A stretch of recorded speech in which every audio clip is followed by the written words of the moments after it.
सीधा आपको लिए चलते हैं। यूपी के मुख्यमंत्री योगी आदित्यनाथ महिला आरक्षण बिल पर प्रेस कॉन्फ्रेंस कर रहे हैं। आज आपके माध्यम से राहुल गांधी जी को, चूंकि सदन में भी ये चर्चा हुई थी, तो मैं ये पूछना चाहती हूँ, जब आप 50 वर्षों से ज्यादा जब समय आपको देश का नेतृत्व करने का मिला, उस समय ओबीसी को उसका अधिकार देने से किसने रोका था? आप वो व्यक्ति हैं, जब देश की जनता ने कांग्रेस को नकार दिया तब उन्हें ओबीसी की चिंता हो रही है कि बगैर ओबीसी के हम सत्ता में नहीं आ सकेंगे, और आज वो ओबीसी की बात करते हैं। ओबीसी मंडल कमीशन का रिपोर्ट वर्षों तक किसने दबाए रखा? ये कांग्रेस वाले इसी कुत्सित मानसिकता के हैं, और उन्होंने ओबीसी को उसका हक देने से कांग्रेस ने रोका। आज ओबीसी कमीशन की बात हम करें, ओबीसी कमीशन को संवैधानिक दर्जा। पूरे देश में इस वक्त बीजेपी नैरेटिव सेट कर रही है कि विपक्ष के साथ ना देने की वजह से महिलाओं को उनका हक नहीं मिल पाया है। पश्चिम बंगाल में भी 3 दिन बाद वोटिंग होनी है और इससे पहले सभी राजनीतिक पार्टियों ने प्रचार में पूरा दम लगा दिया है। अब से कुछ देर पहले प्रधानमंत्री मोदी ने बंगाल के विष्णुपुर में जनसभा को संबोधित किया। इस दौरान प्रधानमंत्री ने महिला आरक्षण बिल खारिज होने को लेकर टीएमसी पर जबरदस्त हमला बोला। पीएम मोदी ने कहा, टीएमसी ने बंगाल की बहनों को धोखा दिया। कांग्रेस टीएमसी ने महिला आरक्षण बिल पास नहीं होने दिया। बंगाल की बहनें चाहती थीं कि उनको 33% आरक्षण मिले। मोदी ने इसके लिए प्रयास किया, लेकिन टीएमसी नहीं चाहती थी कि बंगाल की बेटियां ज्यादा संख्या में एमएलए बने, ज्यादा संख्या में एमपी बने, क्योंकि बंगाल की बेटियां इनके महाजंगल राज को चुनौती दे रही हैं। इसीलिए टीएमसी ने कांग्रेस के साथ मिलकर साजिश रची और महिलाओं के लिए 33% आरक्षण का बिल पास नहीं होने दिया। आपने देखा है कि संसद में क्या हुआ है। टीएमसी ने बंगाल की बहनों के साथ एक और धोखा दिया है।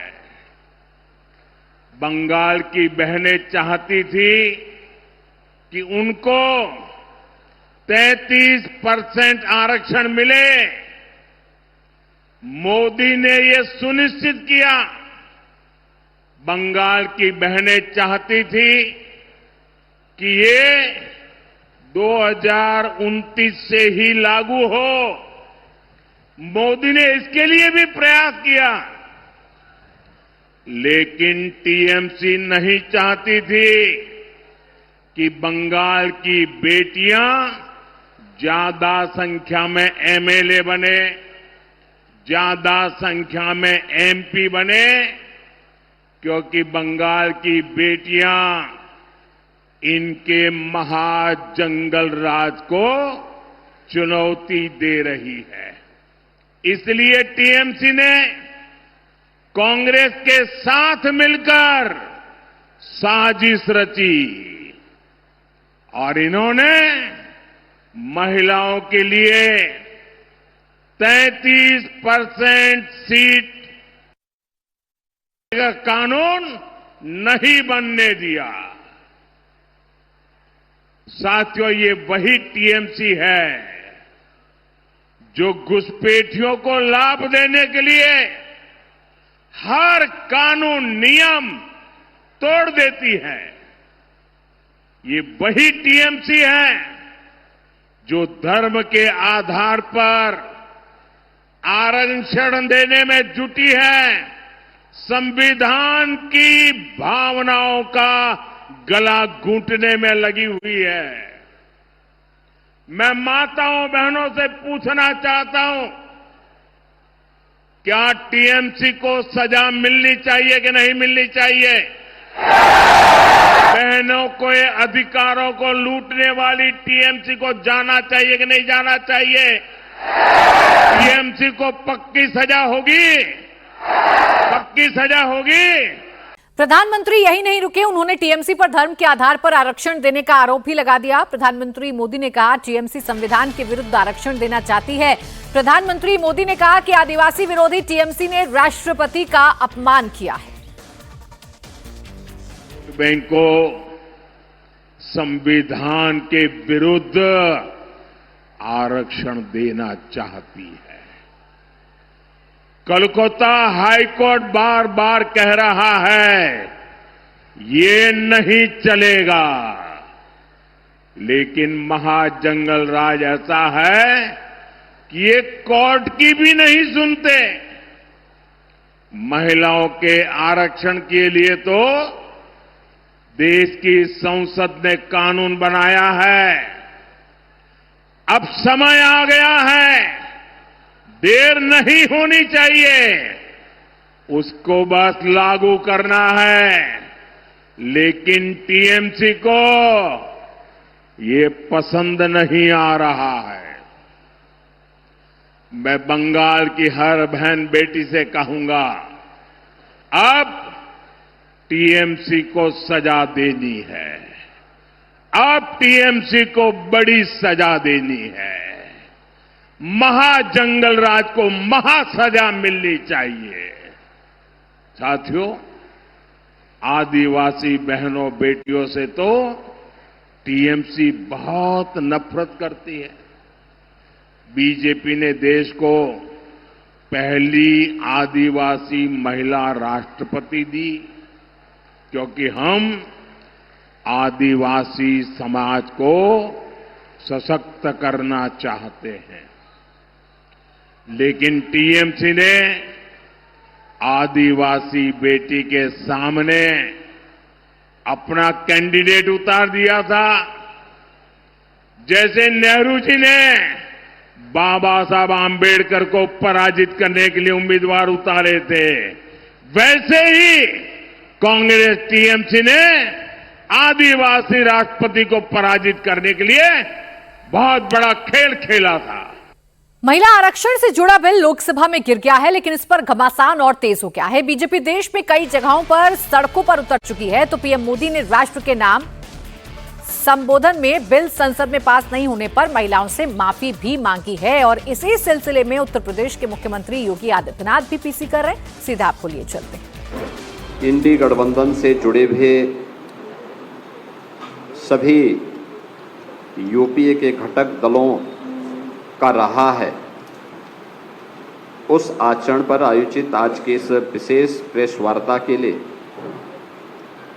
केंद्रीय मंत्री माननीय श्रीमती अन्नपूर्णा देवी जी का आज यहाँ लखनऊ में आगमन हुआ है। मैं सबसे पहले उनका उत्तर प्रदेश के अपने सभी एनडीए के सहयोगी दलों के साथ और यहाँ के प्रमुख महिला जो हमारी प्रतिनिधि हैं, प्रदेश सरकार के मंत्री, प्रदेश सरकार में विभिन्न आयोग और बोर्डों के अध्यक्ष, अन्य पदाधिकारी, अन्य जनप्रतिनिधियों की ओर से मैं उनका हृदय से स्वागत करता हूं। मैं इस विशेष पीसी में आप सबका भी स्वागत करता हूं। मित्रों, हम सब इस बात को जान रहे हैं कि प्रधानमंत्री मोदी जी ने 2014 में देश की सत्ता जब अपने हाथों में ली थी, तब उन्होंने देश के अंदर एक बात बहुत स्पष्ट की थी। उन्होंने कहा था देश के अंदर 4 ही जातियां हैं, एक नारी है, एक गरीब है, एक युवा है और एक किसान है। महिला आरक्षण से जुड़ा बिल लोकसभा में गिर गया है, लेकिन इस पर घमासान और तेज हो गया है। बीजेपी देश में कई जगहों पर सड़कों पर उतर चुकी है, तो पीएम मोदी ने राष्ट्र के नाम संबोधन में बिल संसद में पास नहीं होने पर महिलाओं से माफी भी मांगी है। और इसी सिलसिले में उत्तर प्रदेश के मुख्यमंत्री योगी आदित्यनाथ भी पीसी कर रहे हैं। सीधा आपको लिए चलते हैं। इंडी गठबंधन से जुड़े हुए सभी यूपीए के घटक दलों का रहा है उस आचरण पर आयोजित आज के इस विशेष प्रेस वार्ता के लिए केंद्रीय मंत्री माननीय श्रीमती अन्नपूर्णा देवी जी का आज यहाँ लखनऊ में आगमन हुआ है। मैं सबसे पहले उनका उत्तर प्रदेश के अपने सभी एनडीए के सहयोगी दलों के साथ और यहाँ के प्रमुख महिला जो हमारी प्रतिनिधि हैं, प्रदेश सरकार के मंत्री, प्रदेश सरकार में विभिन्न आयोग और बोर्डों के अध्यक्ष, अन्य पदाधिकारी, अन्य जनप्रतिनिधियों की ओर से मैं उनका हृदय से स्वागत करता हूं। मैं इस विशेष पीसी में आप सबका भी स्वागत करता हूं। मित्रों, हम सब इस बात को जान रहे हैं कि प्रधानमंत्री मोदी जी ने 2014 में देश की सत्ता जब अपने हाथों में ली थी, तब उन्होंने देश के अंदर एक बात बहुत स्पष्ट की थी। उन्होंने कहा था देश के अंदर 4 ही जातियां हैं। एक नारी है, एक गरीब है, एक युवा है और एक किसान है। भारत को कमजोर करने की नीयत से जिन लोगों ने जातिवाद के नाम पर अपने स्वयं के परिवार का भरण पोषण करके उनके लिए देश को लूटा है, स्वाभाविक रूप से उनके लिए यह एक चुनौती थी और चेतावनी भी।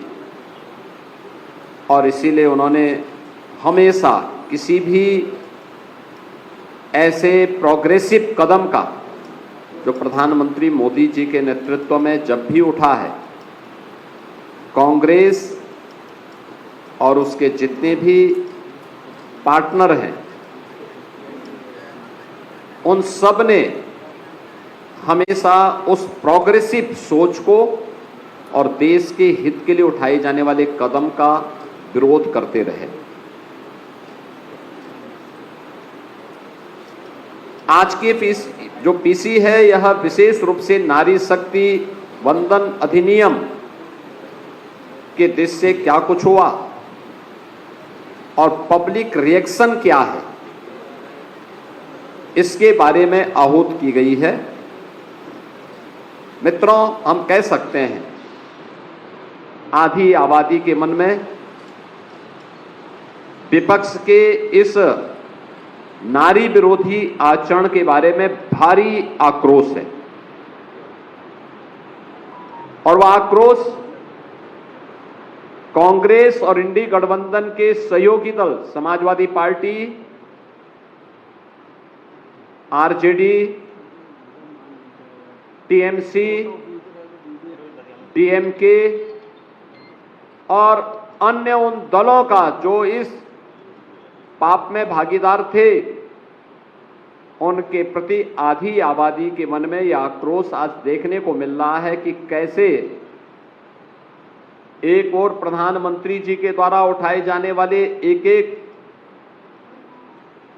समाज के, देश के हित में जो कदम उठाए गए हैं, उन कदमों में कैसे बैरियर के रूप में और उन कदमों को आगे बढ़ने से रोकने के लिए इंडी गठबंधन किस हद तक जाकर के षड्यंत्र करता है।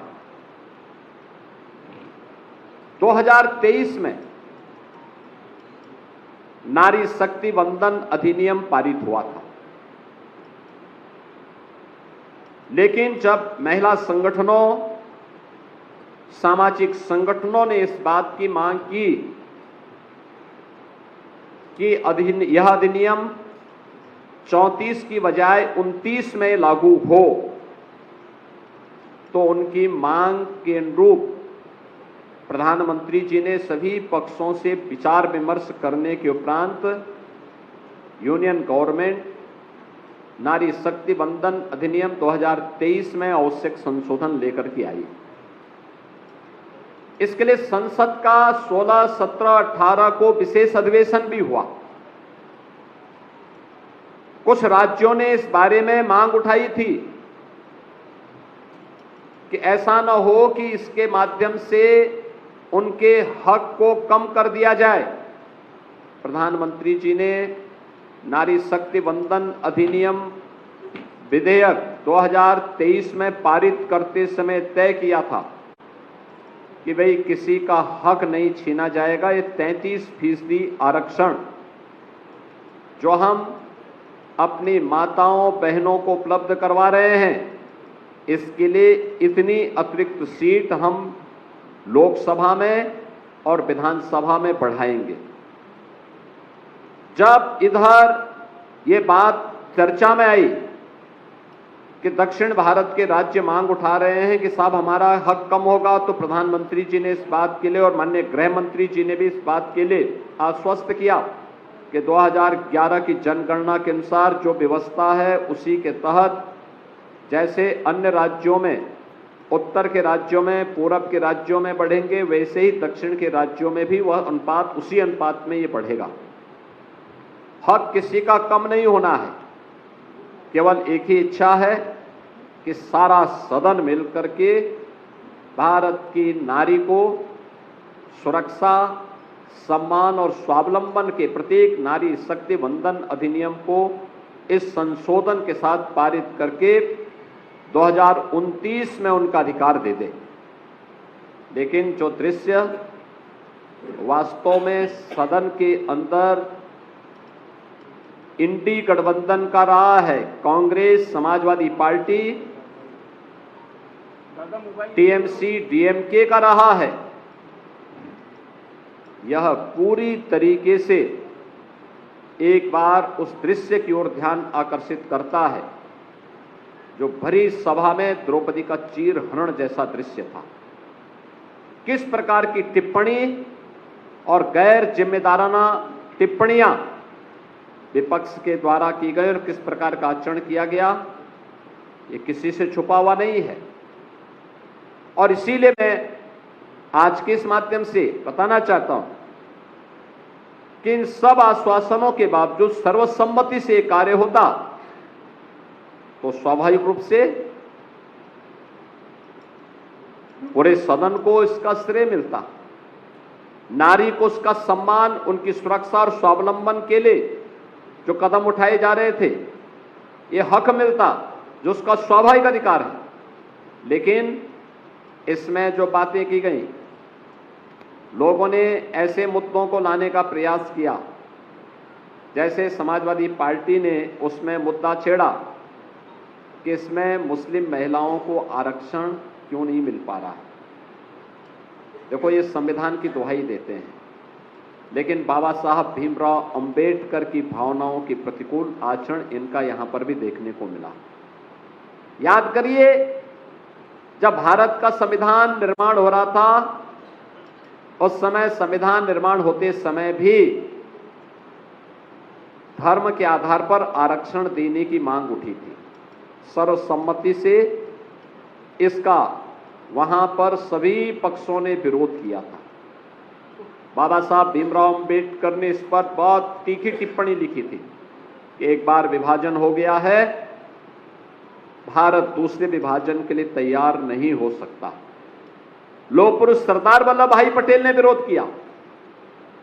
उस समय के संविधान निर्माण समिति से जुड़े हुए सभी सदस्यों ने इसका पुरजोर विरोध किया, लेकिन समाजवादी पार्टी और उनके जो अन्य सहयोगी हैं कांग्रेस की उस रणनीति में, मैं पूछना चाहता हूं कांग्रेस से, समाजवादी पार्टी से, कि महिला आरक्षण से जुड़ा हुआ ये मुद्दा जो नारी शक्ति वंदन अधिनियम के माध्यम से पारित हुआ था, इसमें पुरुष का हक नहीं मारा जा रहा था, लेकिन महिला सशक्तिकरण के लिए एक बहुत ही प्रोग्रेसिव सोच के साथ यह कदम उठाया गया था। आज जब आप मुस्लिम महिलाओं की बात करते हैं, वे तब कहां थे जब साबानो प्रकरण में कांग्रेस की सरकार ने मुस्लिम महिलाओं के अधिकार को पूरी तरह उन्हें वंचित करने का प्रयास किया। याद करिए, ये इंडी गठबंधन है जब प्रधानमंत्री मोदी जी ने साबानो प्रकरण में कांग्रेस के इस पाप का परिमार्जन करने का कार्य किया था और उस समय प्रधानमंत्री जी ने देश के अंदर ट्रिपल तलाक पर पूरी तरह प्रतिबंध लगाया। भारत का कानून शादी ब्याह के लिए भारत के प्रत्येक नागरिक पर समान रूप से लागू होगा। तब ट्रिपल तलाक के खिलाफ बनाए गए कानून का भी कांग्रेस और इंडी गठबंधन के जितने भी अन्य सहयोगी हैं, समाजवादी पार्टी, टीएमसी, डीएमके, इन सब ने तब भी विरोध किया था। यह इनका दोहरे आचरण को प्रदर्शित करता है। ऐसा नहीं कि इन लोगों को देश के अंदर सत्ता में रहने का अधिकार न प्राप्त हुआ हो। आज जो लोग महिलाओं के हक की बात की दुहाई देते हैं, उनसे पूछा जाना चाहिए, कांग्रेस और इंडी गठबंधन को देश के अंदर सबसे अधिक समय तक शासन करने का अवसर प्राप्त हुआ, सबसे अधिक समय तक। लेकिन जिन चार जातियों का उल्लेख प्रधानमंत्री मोदी जी ने किया, नारी के लिए भारत की आधी आबादी, गरीब के लिए, अन्नदाता किसान के लिए और युवा के लिए, कोई भी अच्छी सोच, अच्छे प्रोग्राम, प्रोग्रेसिव सोच को कभी भी इंडी गठबंधन कभी भी आगे नहीं बढ़ा पाया, कभी नहीं आगे बढ़ाया। प्रधानमंत्री मोदी जी जब देश के अंदर 2014 में उन्होंने सत्ता संभाली थी, इसके बाद उन्होंने प्रत्येक तबके के लिए जो कार्य आगे बढ़ाए, बिना भेदभाव के, स्लोगन व्यक्ति, जाति, मत और मजहब नहीं था, क्षेत्र और भाषा नहीं थी, मुद्दा था सबका साथ, सबका विकास, सबका प्रयास और सबका विश्वास। इस सब को लेकर के एक साथ चलने की बात थी। सर्वे भवन्तु सुखिनः, सर्वे सन्तु निरामया, इस भाव के साथ उन्होंने अपने कदम को आगे बढ़ाया। नारी शक्ति के लिए किए जाने वाले प्रयास में याद करिए, बेटी बचाओ बेटी पढ़ाओ का पहला प्रस्ताव पारित करते हैं। बेटी की रक्षा होगी, भ्रूण हत्या नहीं होगी, लिंगानुपात अगर कहीं विषम है उसको सही करेंगे। देश के अंदर उन्होंने इसको लागू किया। मातृवंदना योजना मातृत्व रक्षा के साथ जोड़ने का कार्य किया। बेटी गर्भ में भी सुरक्षित रहेगी और उसका बाहर आने पर उसका टीकाकरण हो, इसके लिए भी उन्होंने इंद्रधनुष जैसे प्रोग्राम चलाए। परिणाम क्या रहा? मातृ मृत्यु दर और शिशु मृत्यु दर में बेहतरीन रिजल्ट सामने आए। ये कदम प्रधानमंत्री जी के द्वारा उठाए गए उन कदमों का हिस्सा है। बेटी को शिक्षा में अधिकार मिलना चाहिए। जब डबल इंजन की सरकार उत्तर प्रदेश में आई, हम लोगों ने मुख्यमंत्री कन्या सुमंगला योजना चलाई। बेटी पैदा होने के साथ ही उसके नाम पर एक निश्चित धनराशि उसके अकाउंट में जाती है। बेटी 1 वर्ष की होगी, सभी प्रकार के टीकाओं से आच्छादित है, एक निश्चित राशि उसके अकाउंट में जाती है। बेटी पहली क्लास 5 वर्ष की होगी और पहली क्लास में जाएगी, रजिस्ट्रेशन के साथ ही वह निश्चित धनराशि उसके अकाउंट में चली जाती है। बेटी 5वीं पास करके 6ठी में जाएगी, रजिस्ट्रेशन के साथ ही एक निश्चित धनराशि उसके अकाउंट में जाती है। बेटी 8वीं पास करेगी, रजिस्ट्रेशन के साथ ही एक निश्चित धनराशि उसके अकाउंट में जाती है। यानी जन्म लेने से लेकर के हाई स्कूल तक की पढ़ाई और उससे ऊपर की पढ़ाई के लिए 25,000 का पैकेज उस बेटी को उत्तर प्रदेश सरकार की, उत्तर प्रदेश के डबल इंजन की एनडीए की सरकार उपलब्ध करवा रही है। 26 लाख बेटियां वर्तमान में इस योजना से लाभान्वित हो रही हैं। 17 के पहले इस प्रकार की कोई स्कीम यूपी के अंदर नहीं थी। मातृवंदना योजना जो प्रधानमंत्री मातृत्व रक्षा करने के लिए जो स्कीम प्रधानमंत्री जी ने दी, इस स्कीम के अंतर्गत हर वर्ष 500 से 600 करोड़ रुपए उन माताओं को उपलब्ध करवा रहे हैं जो सुरक्षित गर्भ जिनका रहे और आने वाली पीढ़ी सुरक्षित हो, स्वस्थ हो। वह अभियान मजबूती के साथ यूपी के अंदर, देश के अंदर वर्तमान में चल रहा है। याद करिए, महिला सशक्तिकरण के लिए अगर किसी परिवार के पास आवास नहीं है तो सबसे ज्यादा पीड़ित होती है उस परिवार की महिला। किसी परिवार के पास शौचालय नहीं है, सबसे ज्यादा पीड़ित होती है उस परिवार की महिला। जिस परिवार के पास उज्ज्वला योजना का कनेक्शन नहीं था, बरसात में या अन्य सीजन में उस परिवार को भोजन बनाने के लिए न केरोसिन उपलब्ध हो पाता था और न ही ईंधन का कोई उपलब्ध हो पाता था। भीगी हुई लकड़ी में या कोयले में भोजन बनाने के लिए मजबूर होती थी, या गोबर के गोईठे में, सूखे हुए गोबर में भोजन बनाने के लिए मजबूर होना पड़ता था। आंखों में आंसू होते थे, लंग्स खराब होता था। पहली बार हुआ देश के अंदर 12 करोड़ परिवारों के लिए एक एक शौचालय बना। इस शौचालय स्वच्छता का तो मानक तय किया ही, नारी गरिमा की रक्षा भी इस शौचालय ने की है प्रधानमंत्री मोदी जी के कारण। तमाम संक्रामक बीमारियां होती थी, इंसेफ्लाइटिस उनमें से एक है। स्वच्छ भारत मिशन के कारण आज उस बीमारी को हम नियंत्रित करने में सफल हुए। 4 करोड़ गरीबों के लिए एक एक आवास बना।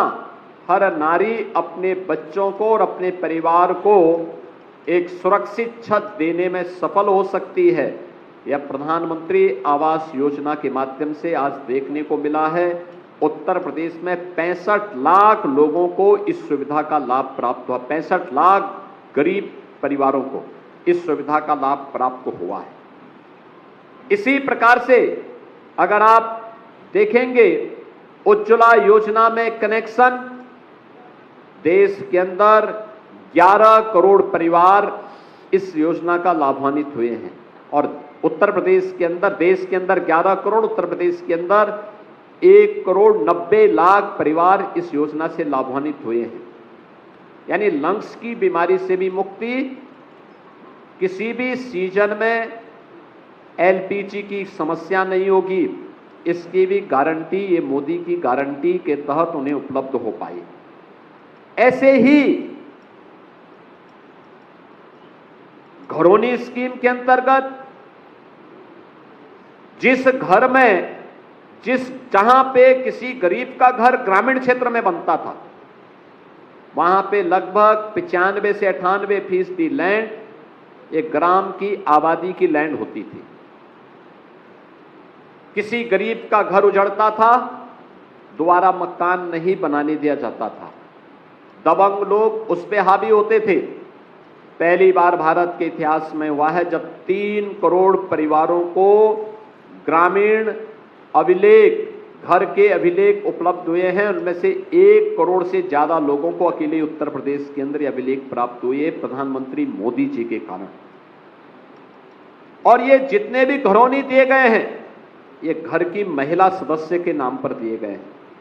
याद करिए, देश के अंदर 50 करोड़ लोग आयुष्मान भारत की सुविधा का लाभ प्राप्त कर रहे हैं। उत्तर प्रदेश में 10 करोड़ लोग सीधे सीधे इस योजना का लाभ प्राप्त कर रहे हैं। यानी उत्तर प्रदेश आयुष्मान भारत में 5 लाख रुपए की स्वास्थ्य बीमा का कवर।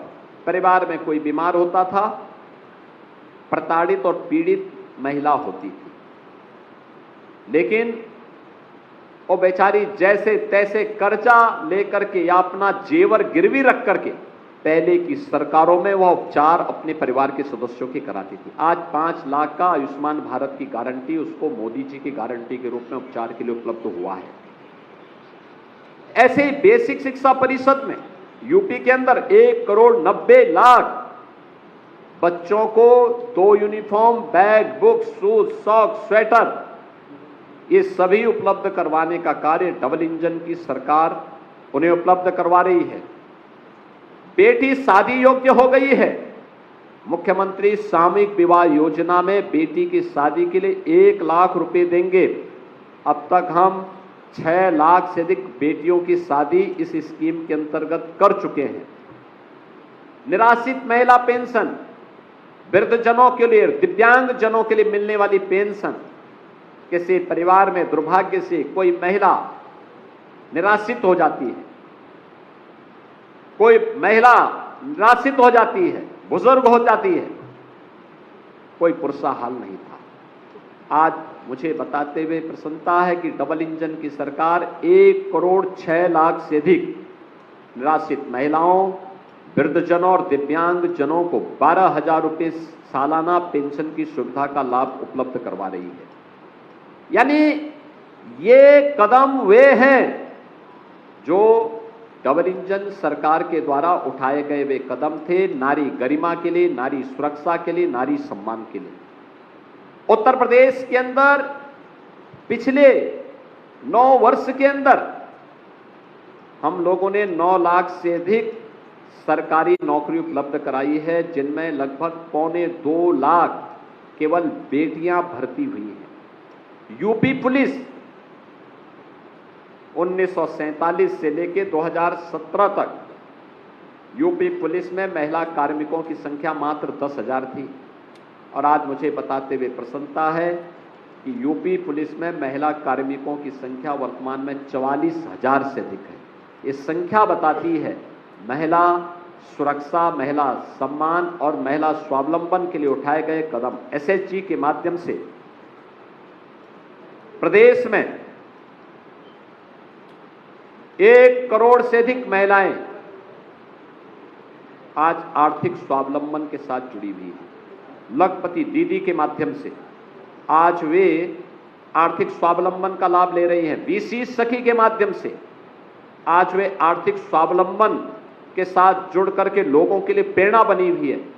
बलेनी मिल्क प्रोड्यूसर हो, आगरा, लखनऊ, वाराणसी, गोरखपुर में मिल्क प्रोड्यूसर के कार्यक्रम ये आर्थिक महिला स्वावलंबन के बेहतरीन उदाहरण हैं। ये चीजें दिखती हैं जब सरकार के द्वारा कोई इनिशिएटिव लिया जाता है तो उसके परिणाम भी सामने आते हैं, उसको उस रूप में आगे बढ़ाया जाता है। ओडीओपी स्कीम के अंतर्गत, one district one product scheme के अंतर्गत वर्तमान में 96 लाख एमएसएमई यूनिट यूपी के अंदर कार्य कर रहे हैं। ये 96 लाख एमएसएमई यूनिट में कार्य करने वाली आधी आबादी महिलाओं की है। यूपी में वर्तमान में 21,000 से अधिक स्टार्टअप काम कर रहे हैं। डबल इंजन सरकार के प्रयास का परिणाम है कि आधे से अधिक स्टार्टअप हमारी नारी शक्ति के द्वारा संचालित है। पिछले 11-12 वर्ष में प्रधानमंत्री मोदी जी के नेतृत्व में कौन ऐसा सेक्टर है जिसमें महिलाओं को नेतृत्व न मिला हो? शिक्षा, स्वास्थ्य, एग्रीकल्चर, डिफेंस और जीवन की टेक्नोलॉजी का क्षेत्र हो, हर एक सेक्टर में आज ये संख्या है। और पहली बार हुआ है भारत के अंदर आजादी के बाद पहले आम चुनाव से लेकर अब तक भारत की संसद में महिला जनप्रतिनिधियों की संख्या सबसे अधिक है।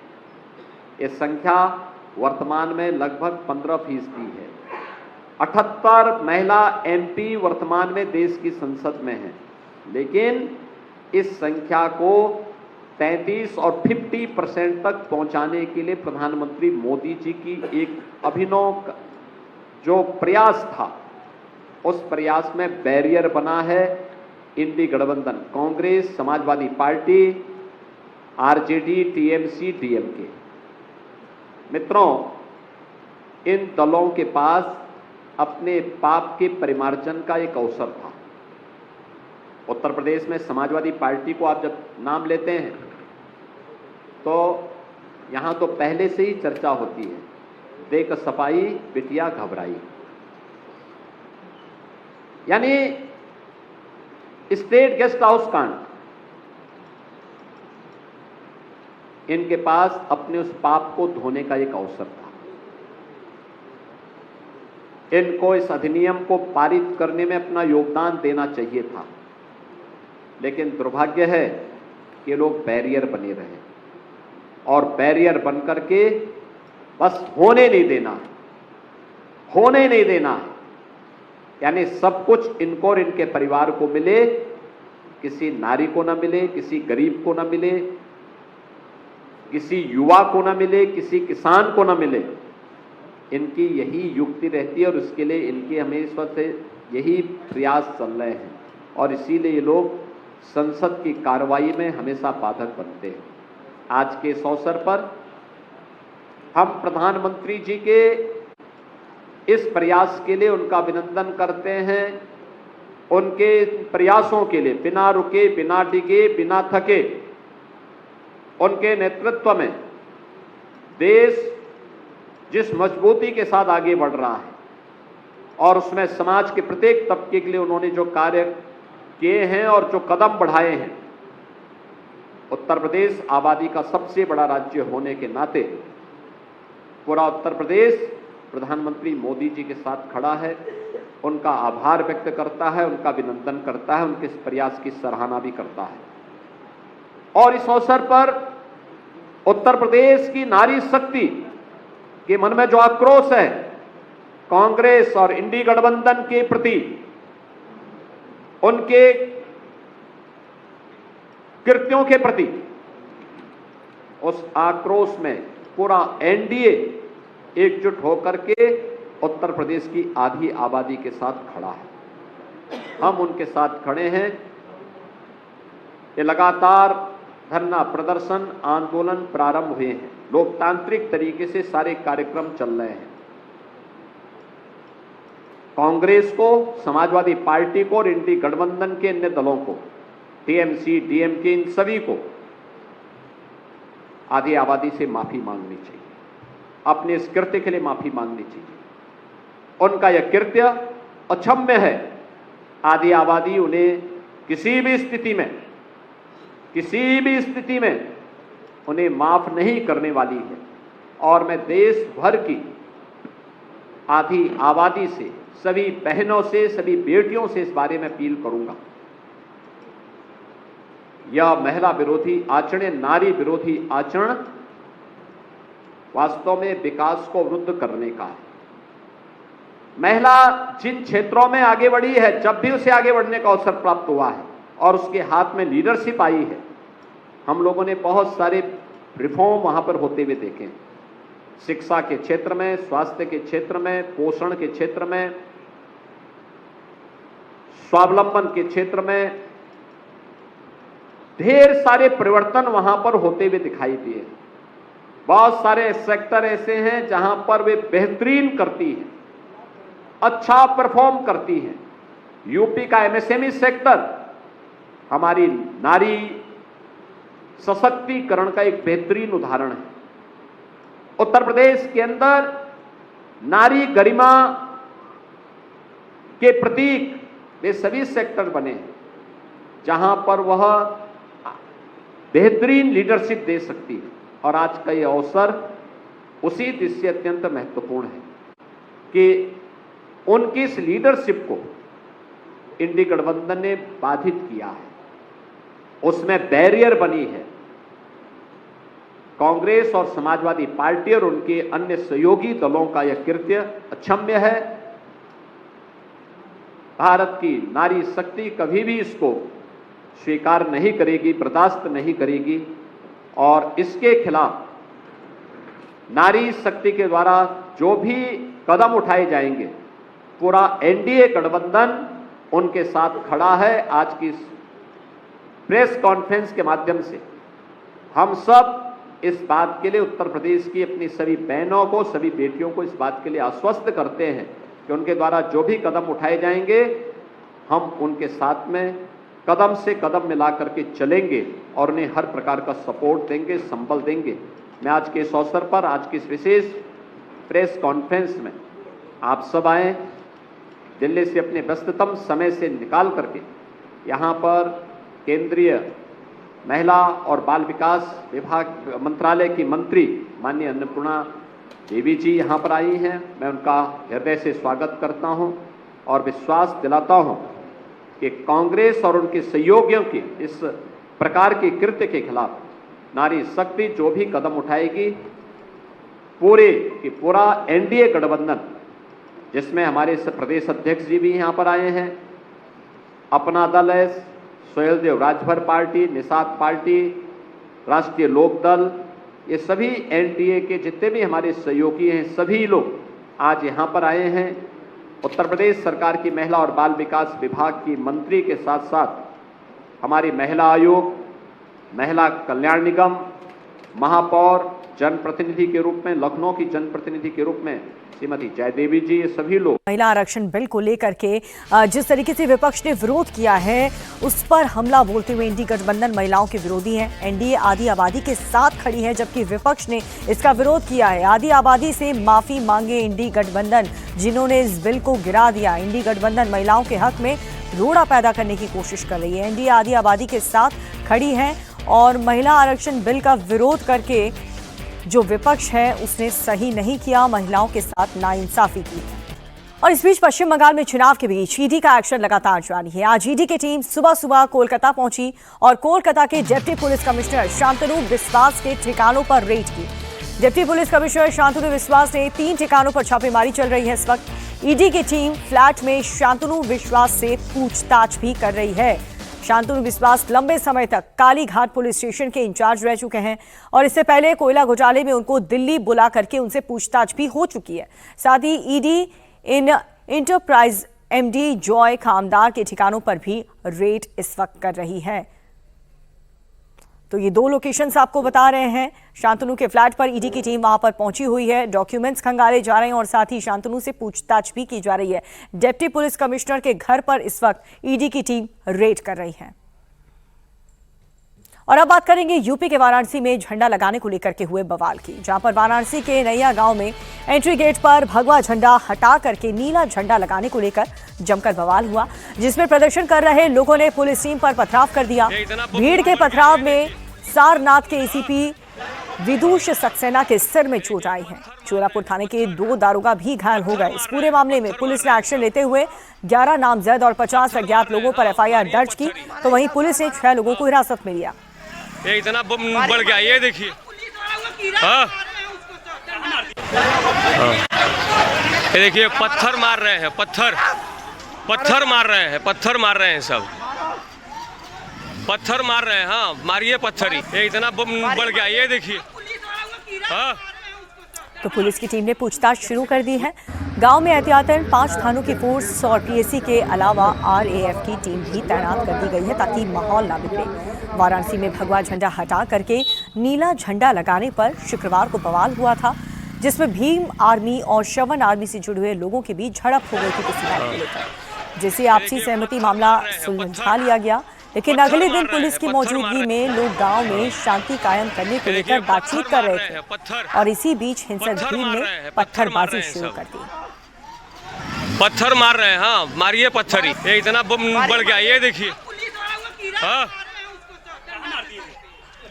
पुलिस अधिकारी को भी मार दिया गया। इस पूरे मामले में पुलिस ने कड़ी कार्रवाई करते हुए हत्या का प्रयास, दंगा, सरकारी कार्य में बाधा जैसी 12 संगीन धाराओं में 11 नामजद और 50 अज्ञात पर मुकदमा दर्ज कर लिया है।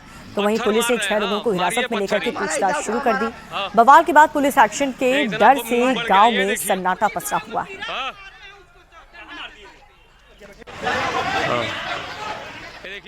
महिला आरक्षण बिल को लेकर के अखिलेश यादव इस वक्त प्रेस कॉन्फ्रेंस कर रहे हैं, सीधे आपको ले चलते हैं। तथा कथित महिला आरक्षण परसीमन बिल पिछड़े दलित आदिवासी अल्पसंख्यक मतलब लगभग 95% पीडीए समाज की सभी महिलाओं के खिलाफ था, क्योंकि इससे महिलाओं के बीच विभाजन करने की साजिश की जा रही थी। ये महिला को अधिकार देने की नहीं बल्कि आज उनकी शक्ति को बांटकर बेहद कमजोर करने का वह कल को उनके हक को छीनने की छद्म योजना थी। भाजपा के वैचारिक पूर्वजों ने आजादी से पहले देश को बांटने में अपनी भूमिका निभाई और और फिर उनके संगी साथियों ने आजादी के बाद भी नफरत के नाम पर समाज के भाईचारे, अमन चैन को बांटने की कुटिल करतूत जारी रखी। और ये अभी नकारात्मक लोग अपनी नारी विरोधी सामंती सोच के कारण देश की आधी आबादी मतलब महिलाओं की ताकत बांटने और हमेशा के लिए दबाए रखने का षड्यंत्र कर रहे थे, जिससे कि आज की जागरूक नारी की विरोध की क्षमता बढ़ जाए, घट जाए, मिट जाए। ये बिल नहीं था, भाजपा की दरारवादी राजनीति का काला दस्तावेज था। जिन्होंने नारी को अपने संगठनों में मान सम्मान नहीं दिया, वो राजनीति में क्या स्थान देंगे। अगर पिछड़ों की आबादी कम से कम केवल 66 भी मान ली जाए, इनमें आधी आबादी मतलब 33% होगी जिनके हक की बात नहीं हो रही थी। इसका मतलब यह है कि बिल 33% महिलाओं के हक देने के लिए नहीं बल्कि उनका हक मारने के लिए लाया जा रहा था।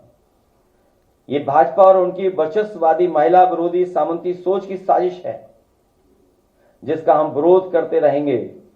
इसके लिए भी चाहे साल लगे या सदी। दरअसल ये 33% महिलाओं को आरक्षण दे नहीं रहे थे, बल्कि 33% महिलाओं से आरक्षण छीन रहे थे। अगर इनमें अनुसूचित जनजाति व अल्पसंख्यक महिलाओं को भी जोड़ दिया जाए तो पीडीए महिलाओं की हकमारी का ये आंकड़ा 50 तक पहुंच जाता है। हम महिला बिल के विरोध में नहीं थे, सिर्फ उनके पास शोषणकारी तरीके के खिलाफ थे, जिसकी मंशा खराब थी। अगर किसी काम को करने की सही मंशा होती है तो शंका नहीं होती है। दरअसल ये भाजपा की हार की हड़बड़ी में उठाया गया कदम था, इसके पीछे कोई तैयारी नहीं थी। हमारे बीच इस बिल को लेकर इसलिए रोष था क्योंकि प्रक्रिया में दोष था। हमने माना कि इस बिल में खोट है क्योंकि भाजपा के नजर में केवल वोट है, इसलिए हमने विरोध किया और लोकतंत्र और संविधान को बचाने की एक और मुहिम में हम सफल रहे। दरअसल महिला आरक्षण बिल का तो आधार ही निराधार था।